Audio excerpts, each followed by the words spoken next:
Você sabia que um dos maiores santos da história já foi um verdadeiro rebelde na juventude? Sim, antes de ser chamado de santo, Agostinho aprontou muito. Festa, bebidas, romances. Ele viveu de tudo. Mas como é que um cara assim virou um dos maiores pensadores da igreja? Já deixa seu gostei, se inscreve no canal e ativa o sininho. Isso ajuda demais o nosso trabalho e garante que você nunca perca nenhuma dessas histórias surpreendentes. Bora lá descobrir quem foi esse tal de Agostinho. Agostinho nasceu no ano 354, na cidade de Tagaste, que hoje fica na Argélia. Seu pai era pagão, mas sua mãe, Mônica, era uma cristã fervorosa. E olha, essa mãe rezou muito por ele, viu? Mas quando jovem, Agostinho não queria nem saber de religião. Ele era inteligente, curioso e, adivinha, amava filosofar sobre a vida, mas também adorava curtir ela. Ele foi estudar em Cartago, onde mergulhou de cabeça no mundo dos prazeres. Ele mesmo disse, mais tarde, que nessa fase estava preso às correntes do desejo.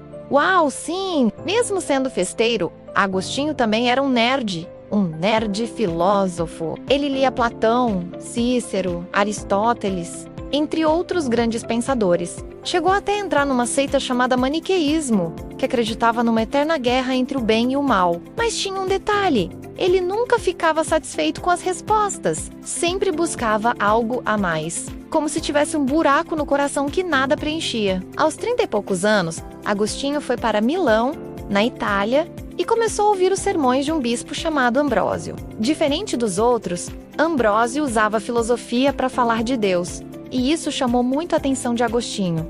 E enquanto isso, a mãe dele orava todos os dias para que ele se convertesse. E não é que um dia deu certo? O momento da conversão de Agostinho parece cena de filme. Ele estava num jardim, angustiado, sem saber o que fazer da vida. Foi quando ouviu a voz de uma criança dizendo: "Toma e lê." Ele pegou um livro da Bíblia e caiu direto num trecho que falava sobre abandonar a vida de excessos e seguir a Deus. Ali, Agostinho caiu em lágrimas e decidiu mudar de vida. Em 387, aos 33 anos, foi batizado por Ambrósio. Sua mãe, Mônica, viu tudo isso acontecer e pouco tempo depois faleceu.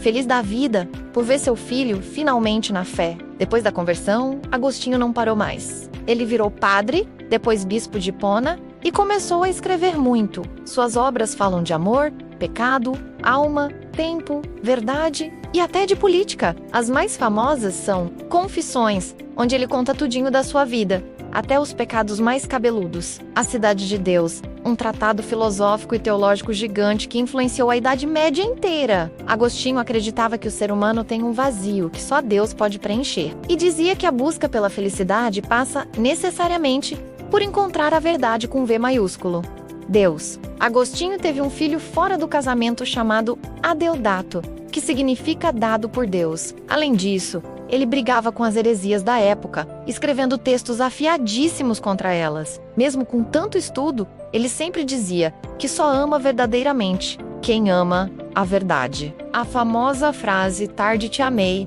ó, beleza tão antiga e tão nova, é dele. E expressa o arrependimento por ter demorado tanto para se converter. Agostinho morreu em 430, aos 76 anos, enquanto sua cidade era invadida pelos vândalos. Hoje, Santo Agostinho é considerado um dos maiores santos da história da Igreja Católica e um dos pais da Igreja. Suas ideias influenciaram não só religiosos, mas também filósofos, psicólogos e até escritores. Ele provou que ninguém é um caso perdido, que dá para mudar, dá para recomeçar, e que até os maiores rebeldes podem se tornar grandes santos. E aí, o que você achou da história do Santo Agostinho? Deixa aqui nos comentários. Você já conhecia esse lado rebelde dele? Se gostou do vídeo, deixa o seu gostei, compartilha com seus amigos e se inscreve no canal para não perder mais histórias incríveis como essa.